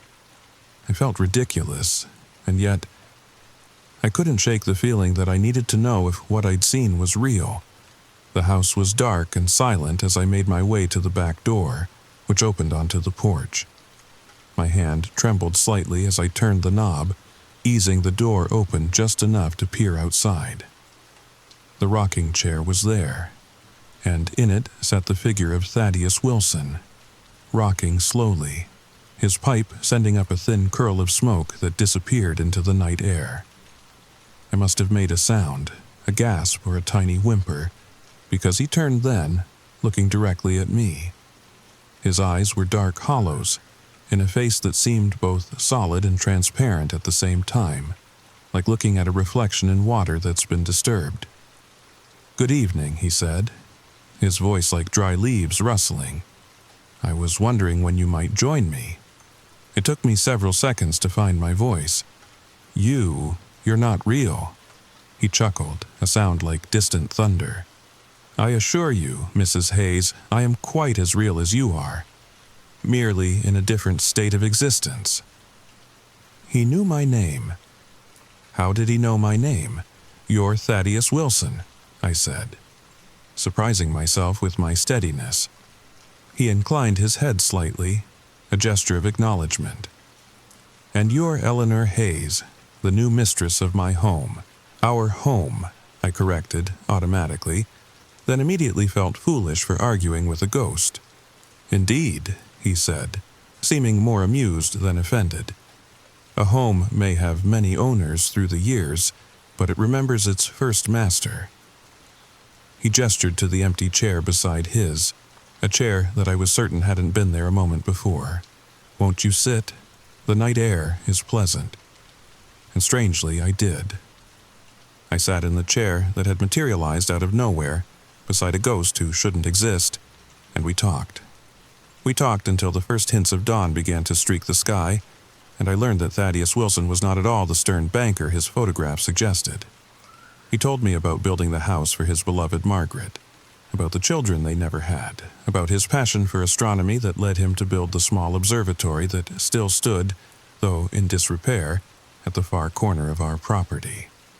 "You should restore it," he said, tapping his pipe against the arm of his rocking chair. "The view of the stars from there is quite remarkable." "Why can I see you?" I asked finally, the question that had been burning in my mind all night. "Why can I hear you? Mark doesn't see or hear anything unusual." Thaddeus was silent for a long moment, the only sound the creaking of our chairs and the distant call of a mourning dove. "Some people are more receptive to those of us who linger," he said at last. "Your husband is firmly anchored in the physical world, but you, Eleanor, you have one foot in this world and one in mine." "What does that mean?" He smiled, a gentle expression that transformed his stern features. "It means you can see beyond the veil that separates the living from the dead. It's a gift or a curse, depending on how you choose to view it." As the sky lightened, Thaddeus began to fade, becoming more transparent with each passing minute. "Until tomorrow night, Eleanor," he said, his voice growing fainter. "I've enjoyed our conversation immensely." And then he was gone. The rocking chair beside me empty, though mine remained. I sat there for a long time watching the sunrise, wondering if I had imagined the entire exchange. But when Mark came looking for me, concerned to find me missing from our bed, He stopped short at the sight of me sitting in a rocking chair that hadn't been there the day before. "Where did that come from?" he asked, pointing to the chair. I ran my hand over the weathered wood, feeling the grain beneath my fingertips. "It was a gift," I said softly, "from the previous owner." Over the following weeks, I met with Thaddeus nearly every night. Sometimes we sat on the porch, sometimes in the library where the scent of his pipe tobacco was strongest. He told me stories of Millfield in the early days, of the house when it was new and gleaming, of his life with Margaret, who had been by his account both beautiful and brilliant. "She would have liked you," he said one night as we sat in the library. "She had a curious mind, like yours." I found myself looking forward to our conversations. There was something comforting about his presence, despite the impossibility of it. I began to think of him not as a ghost or a haunting, but as a friend. An unusual friend who happened to be dead, but a friend nonetheless. Mark noticed the change in me. "You seem happier," he said one evening as we ate dinner. "More settled. I was worried the move was harder on you than you let on." I smiled, not quite meeting his eyes. I've been making friends. It wasn't a lie exactly, but how could I explain to my pragmatic, logical husband that my new friend had been dead for nearly a century? I continued my research into the history of the house, though now with Thaddeus's guidance. He directed me to look into certain periods, suggesting there were things about the house and about his life that weren't in the official records. "The truth is often buried beneath layers of propriety and social expectation," he said cryptically, "especially in my time." Following his hints, I discovered that Margaret Wilson had not died of influenza as the historical record stated, but had taken her own life in the winter of 1920. Thaddeus had covered it up, using his influence to ensure her death was recorded as natural causes. "Why?" I asked him, disturbed by this revelation. "Why would you hide how she died?" His expression darkened, the room growing noticeably colder. "Suicide was considered a sin, Eleanor. She would have been denied a proper burial, denied her place in consecrated ground. I couldn't bear the thought of it.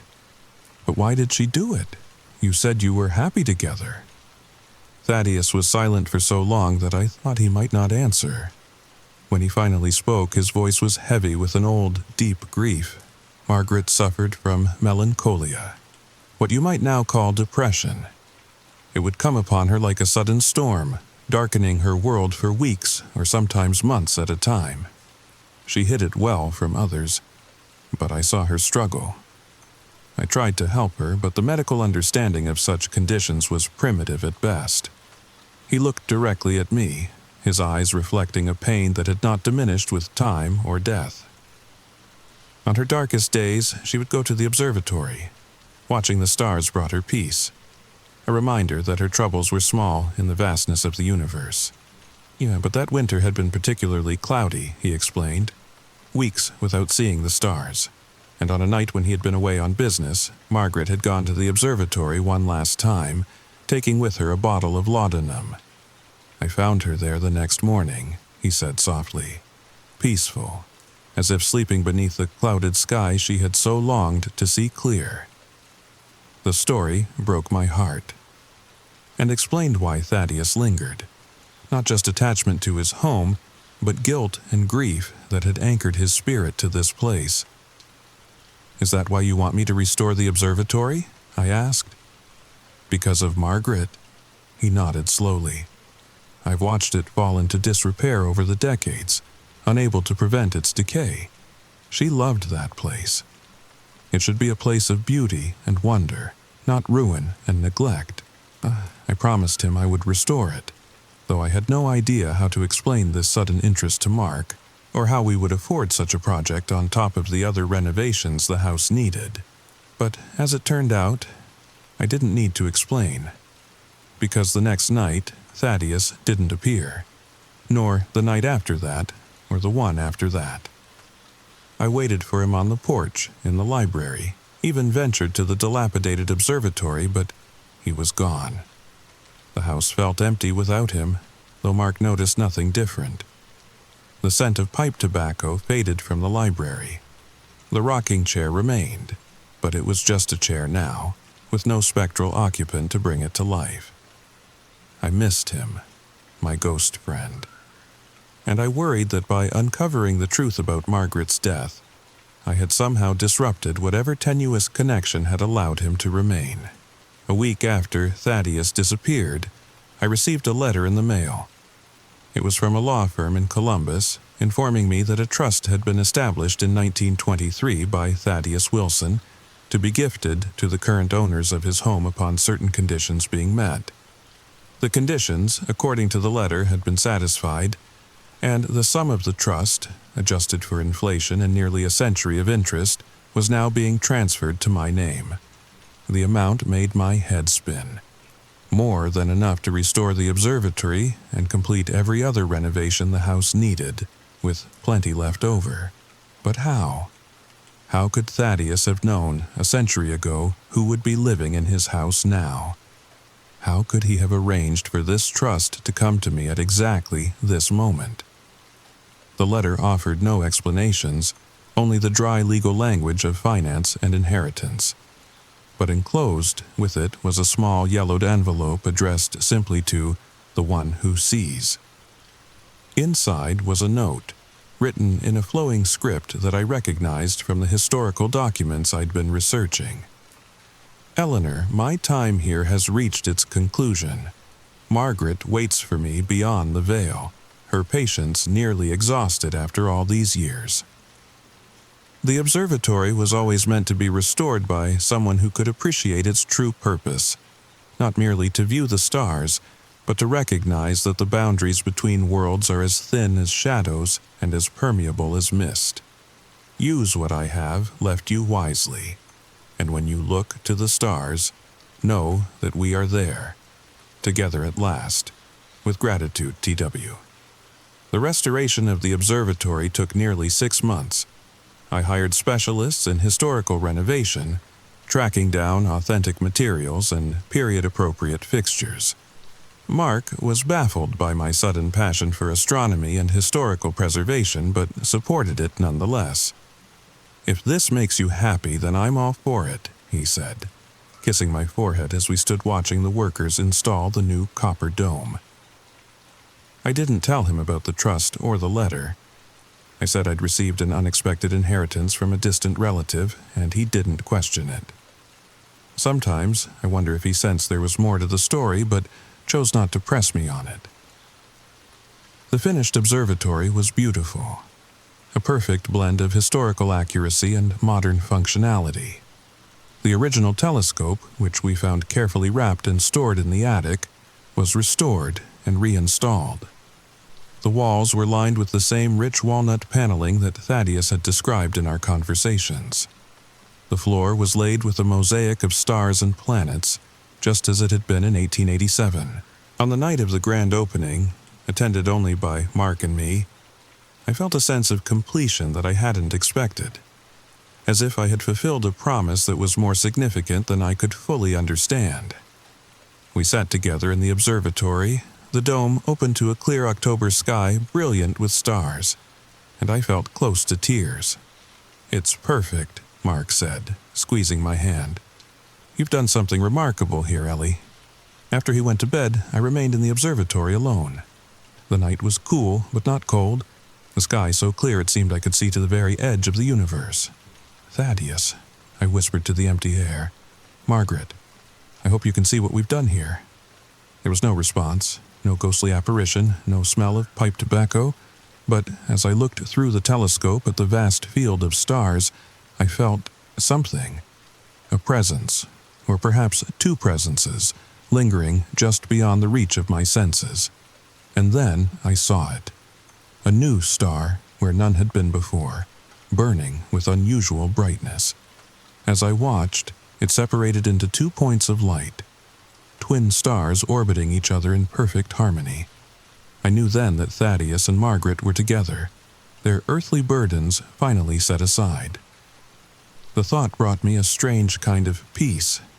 I still live in the house on Sycamore Street.